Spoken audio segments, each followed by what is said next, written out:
अब हमारे साथ 361 की प्रेसिडेंट अनु जैन जुड़ी हैं। आइए उनसे समझते हैं कि मौजूदा बाजार में उनकी क्या रणनीति है। निफ्टी 23,000 पर आया वापस। अनु गुड मॉर्निंग। शानदार रैली रही है मार्केट में, करीब 1000 पॉइंट की निफ्टी में रैली, एक्चुअली 1000 से ज़्यादा ही हो गई लो टू हाई गिनेंगे तो, लेकिन मोटा मोटी 1000 पॉइंट की निफ्टी की रैली कैसे देख रही हैं आप इसको? As a counter trend rally या वाकई में मार्केट का अगर आप टेक्नो फंड एनालिसिस करें तो क्या वाकई में कुछ हद तक बॉटम लगा यहाँ पर? तो वो अभी टच एंड गो वाला हिसाब है। तो जिस तरीके से हमने पिछले 4-5 दिन में कवर किया है, that's a very good sign. अगर हम यहाँ पे जो आज एक 23,000 के ऊपर ट्रेस करके फिर थोड़ा सा प्रॉफिट बुकिंग करते हैं, अब जो नेक्स्ट रैली है या नेक्स्ट कंसोलिडेशन है, एक्चुअली अनुज, उसमें ज्यादा आइडिया पड़ेगा। अगर आप फंडामेंटली देख रहे हैं तो जिस तरीके से डॉलर इंडेक्स गिरा है, जिस तरीके से पैसा पहले चाइना गया है, अब क्या वो इंडिया आता है, डॉलर इंडेक्स का जो स्टेटस भी है वो 103 104 पे काइंड ऑफ कंसोलिडेट कर रहा है। अगर ये 101 की तरफ बढ़ा तो आई थिंक हमारा निफ्टी डेफिनेटली फ्लो लेगा। हमने एक दिन देखा था कि वो फ्लोज आए थे तो वो एक होप बनी थी। अब वो अगले यहाँ से 31 मार्च तक अगर ऐसे 2-3 दिन भी और आ जाएंगे तो कॉन्फिडेंस बढ़ जाएगा। अगर आप वैसे देखें तो जिस तरीके से हम गिरे थे 21,800 तक और एक पुल बैक रैली बनती है, तो वो पुल बैक रैली का जो टॉप एंड था वो 23, एक्चुअली एग्जैक्टली वही है जो आज का हाई था 2380। Now 2380 was very vital. वो क्रॉस करता तो obviously next parameters technically would be 23,200 and 23,400, but उसकी probability थोड़ी low लग रही थी। And given the way that it's giving up right now, I won't be surprised आप 22,700 तक वापस चले जाओ। Now, do you fall to 22,700? Do you fall to 22,400? Which are the two next two supports? वो बहुत इंपॉर्टेंट आएगा। और वो जोन क्या बनता है। अब हम 22,400 से 23,000 अगर ट्रेड करते हैं, which is upper level then what we traded over the last 4-5 months, I think वो एक बहुत अच्छा साइन होगा कि bottom is made. And I think Nifty पे ये अर्निंग्स का सीजन 15 दिन में है, जहां पे अगर आप लगभग 1200-1220 का एक कंसेंसस व्यू लेते हो कि ईपीएस है, तो 18 18.5 टाइम फॉरवर्ड के ऊपर आप रीजनेबली प्राइस्ड हो। जबकि आपका जो मिड कैप्स है वो अभी भी 1 स्टैंडर्ड डिविएशन फ्रॉम नॉर्मल और लॉन्ग टर्म एवरेजेस है। तो आई थिंक वो एक डिविएशन होगा कि निफ्टी शायद ना गिरे, बड़ा रेंज बाउंड रहे, और आपका मिड कैप स्मॉल कैप खास करके कुछ जो काफी कवर किए, they may again go back to it. But what was a positive thing and which is what I'm taking is आपके कल सीपीएससी इंडेक्स ने ब्रेकआउट दिया है, and I would watch that. Breakout देने के बाद it can go down 3-4%, but वो एक काफी वीक इंडेक्स था, उसने पहली बार कल ब्रेकआउट दिया है। वो बॉटम में किस तरीके से ट्रेड करता है, that would be important also. Given with that, I know I am going very long, but how the defence stocks do, because world over defence में रैली है, do we follow it up? And हमारे defence के stocks ज्यादातर PSU side पे है। तो linking all of those, these are the things to watch out for the next 2 weeks, which would give you an indication. नहीं बिल्कुल। खैर आज का हाई भी जैसा आपने बोला 23,080 ही था, और अब वहाँ से हम 100 पॉइंट, 23,070 था, वहाँ से अब हम 100 पॉइंट फिसल चुके हैं निफ्टी पर, और बैंक निफ्टी पर भी, मिड कैप पर भी अब फिसल रहे हैं। अब देखते हैं ये वो जो सपोर्ट जोन है वहाँ पर आता है या नहीं। 22,850 से 22,900 का वो सपोर्ट जोन था, जहाँ पर हमने बात की थी कि वहाँ अगर मिले तो फिर शायद एक आपको जोन होगा फ्रेश एंट्री का। खैर एनीवे, एक बार मन्नापुरम का इंट्राडे चार्ट लेकर आइए और मैं आपको बताता हूँ क्यों मैं इसकी बात कर रहा हूँ। क्योंकि बहुत ज़रूरी होता है लोगों को हैंड होल्ड करना और ये बताना कि प्रॉफिट ना सिर्फ एक ट्रेड लेना बल्कि प्रॉफिट कहाँ बुक करना है। आज सुबह हमने बात की थी मन्नापुरम में कि आज की रैली में प्रॉफिट बुक करिए, आज की रैली को मत चेस करिए। आज शेयर में खबर के साथ एक टॉप बन सकता है। 220 से 225 की हमने बात की थी कि यहाँ पर एक नियर टर्म पीक यहाँ पर शेयर में बनेगा, और 3 दिन पहले हमने इसको जब बिग स्टॉक में लिया था तब वो 200 रुपये पे था, और वहाँ से अब 220 रुपये के करीब की रैली हुई। आज बैंक से भी बाहर आया था। आज इसमें फंसने की गलती मत करिएगा, स्पेशली जब वो ऊपर खुले तो। और अब देखिए डे लो पर आ गया मन्नापुरम फाइनेंस। खैर एनीवे, अभी इसमें न्यूज़ आनी बाकी है, हो सकता है उसके बाद शायद कुछ फ्रेश मूव है। लेकिन अनु, बैंक्स और फाइनेंशियल्स, यहाँ पर एक शानदार रैली रही है, लीड किया है बैंक्स ने, लार्ज बैंक्स ने। यहाँ पर अब आपका क्या व्यू होगा, खासतौर से बैंक निफ्टी पर? देखिए वो 50,000 का लेवल उसके लिए भी एक बहुत काफी स्ट्रॉन्ग रेजिस्टेंस था।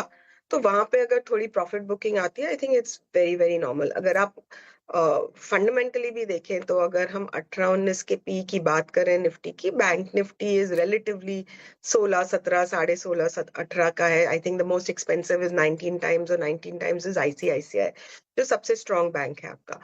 तो fundamentally and technically I think that is going to outperform. Plus अगर हमारे पास एक रेट कट भी आता है इस पूरे कैलेंडर ईयर में, तो I think that is a great sign कि इसमें लिक्विडिटी मेजर्स आरबीआई ने ले लिए हैं। अगर एक रेट कट और आता है तो this would be positive for the sector. So I think for this whole year fundamentally and technically all bottoms, all picks down are good. We've seen some of the NBFCs really outperform, whether it is for reasons of news जैसे आप बोल रहे थे मनप्पुरम में, या whether it is Bajaj Finance जो काफी सालों से नहीं चला था। तो I think yes, the positive bias is there. I would expect a 10 to 15% return for the year, for 1 year. So if you have that return expectation, I think अच्छी जगह है, अभी भी ले सकते हैं, डिप्स पे भी ले सकते हैं।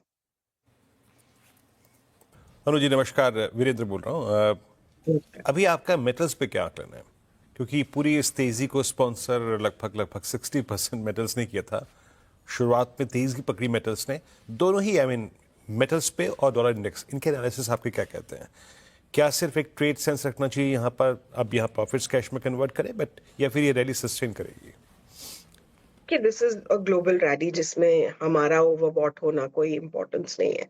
बट अगर डॉलर इंडेक्स वीक होता है तो उसमें बेसिकली अभी मेरे को जो हमारे चार्ट्स के ऊपर दिख रहा है कि एक 5 से 6% टेक्निकली आपको हमारे मेटल इंडेक्स में भी अभी अप मूव बाकी है। तो मार्केट के साथ ऑब्वियसली अगर हम 3-4% कंसोलिडेट करते हैं तो वो भी करेगा। बट यहाँ से अगर 5% ऊपर दिख रहा है तो आई वुड से कि सारे स्टॉक्स में है। चार्ट्स वाइज जो हमारी टीम ने देखा है वो हिंडाल्को का चार्ट बहुत इंटरेस्टिंग लग रहा है कि वो बेसिकली अगर बाय चांस आपको 660-65 मिले तो वो बहुत अच्छा लेवल है एक्यूमुलेट करने का। और ऊपर में अगर ये रैली चली तो ये आपको लगभग 780-800 का दाम भी दे सकता है। 1-1.5 साल का व्यू है तो वो my chartist is even more bullish about it than that level, but I think वो एक world situation के ऊपर है। but उसका manifestation अगर आप देखेंगे तो will be automatically opposite on the auto, because cost बढ़ेगी, sales already weak है। तो दो आपको एक relief rally auto में दिख रही है। अगर metals काफी तेज चढ़ा तो I would start getting cautious on the auto sector।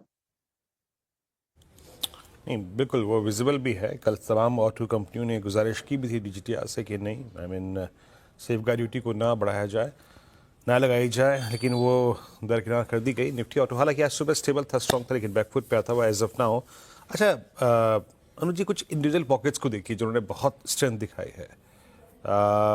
आप देखिए इंडिगो को, strong move, all time high trajectory के बेहद नज़दीक फिर घूमता हुआ। देन भारतीय एयरटेल, केमिकल बास्केट में SRF। यहाँ पर आपका टेक है, इनमें से क्या इंप्रेस कर रहा है टेक्निकली आपको इस वक्त, मतलब टेक्नो फंडा अप्रोच? सो टेक्नो फंडा अप्रोच आई थिंक सबसे ज्यादा आपका ट्रैवल एंड टूरिज्म पे है। And whether you look at hotels, चाहे आप इंडियन होटल्स देख लो, चाहे आप जो नया अपना लिस्ट हुआ है ITC होटल, ITC ग्रुप का, चाहे आप छोटे होटल्स देख लो, उसमें the point is I don't know, it's post Covid, सबको एक लिव योर लाइफ टुडे वाला एटीट्यूड है। It is the big best sector if consumption.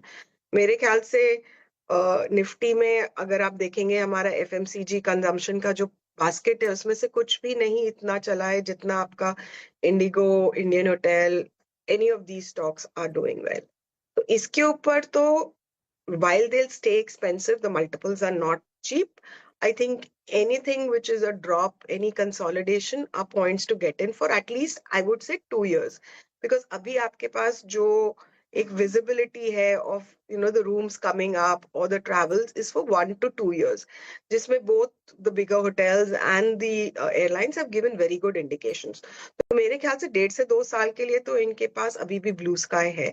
1-1.5 साल के बाद इसको फिर से कवर करना पड़ेगा कि आप ये 5 साल रख सकते हैं कि नहीं, बट 1.5 साल के लिए तो ये अच्छे लग रहे हैं इस समय। Which was the other stock you had asked me? SRF का जिक्र किया था फाइन केमिकल्स अनुजी, अभी केमिकल बस। would be, yeah, so SRF का चार्ट बहुत स्ट्रांग है. It's made a 52 week high in this fall, so it goes without saying. But that वो पूरे डायनामिक्स आप पूरे सेक्टर पे नहीं एक्सटेंड कर सकते, बिकॉज ना दीपक नाइट्राइट ना अतुल वो स्ट्रेंथ दिखा रहे हैं. इनफैक्ट इन सब में तो काफी सेलिंग हुई है. तो एक स्टॉक अगर सेक्टर का अच्छा कर रहा है, and there was reasons for it, but I would say SRF में अभी भी 5 से 10% का अपसाइड दिख रहा है. The other sector which is honestly looking good is insurance. So I think insurance काफी टाइम से नहीं चला है. And when market will go slightly defensive, आपका Max Financial, SBI, ये सब अच्छे कर रहे हैं. The third question you had asked me was Bharti. Actually, Bharti is a very good signal in our market to see whether you're going defensive or you're going aggressive. अगर आप देखेंगे पिछले 4-5 दिन भारती करेक्टिव मोड में था, जबकि उसके fundamentals में कोई चेंज नहीं था. It is a sign that the market is shifting out from less aggressive to high aggressive stocks. आज वो वापस shift हो रहा है, which is an indication that for the short term, market is going from high aggressive to low aggressive stocks. So I always look at Bharti as an indicator of the sentiment of the market. बिल्कुल। तो ये आपकी तरफ से कोई stock ideas अनु जो इस समय आपको लग रहा है कि ब्रेकआउट या ब्रेकडाउन के करीब है? I would look at hotel stocks. I think quarter results will be very good for them. And technically also they are very strong. So I'm not saying कि आज चढ़ के लीजिए, but in this next, results में अभी एक लगभग 20-25 दिन है, उसमें जब भी आपको कंसोलिडेशन में मिले, I would give that whole sector a positive bias. Okay, एक आखिरी सवाल कि कैपिटल मार्केट रिलेटेड स्टॉक्स इनमें कोई व्यू है क्या आपका? BSE, CDSL, Angel One? First recovery आई है. आई एम नॉट कन्विंस्ड कि रिजल्ट के बाद ये रैली टिकेगी. I think results will be weak. Will be also इसमें ज्यादातर स्टॉक्स मिड कैप्स में है, बहुत कम लार्ज कैप स्टॉक्स हैं. तो अगर मिड कैप में सेकेंड राउंड ऑफ सेलिंग आई तो ये थोड़े से पेन में आ सकते हैं. नॉट टू से कि कोई बहुत नेगेटिव बायस है, बट आई वुड से इसमें करेक्टिव मोड है. So I would look at much lower levels to get into. Okay Anuj ji, बहुत बहुत शुक्रिया, आप इस कार्यक्रम में शामिल हुई और सभी सेक्टर्स पे, इंडस्ट्रीज पे, स्टॉक्स पे अपनी राय रखी आपने. बहुत बहुत शुक्रिया मैम इस कार्यक्रम में शामिल होने के लिए.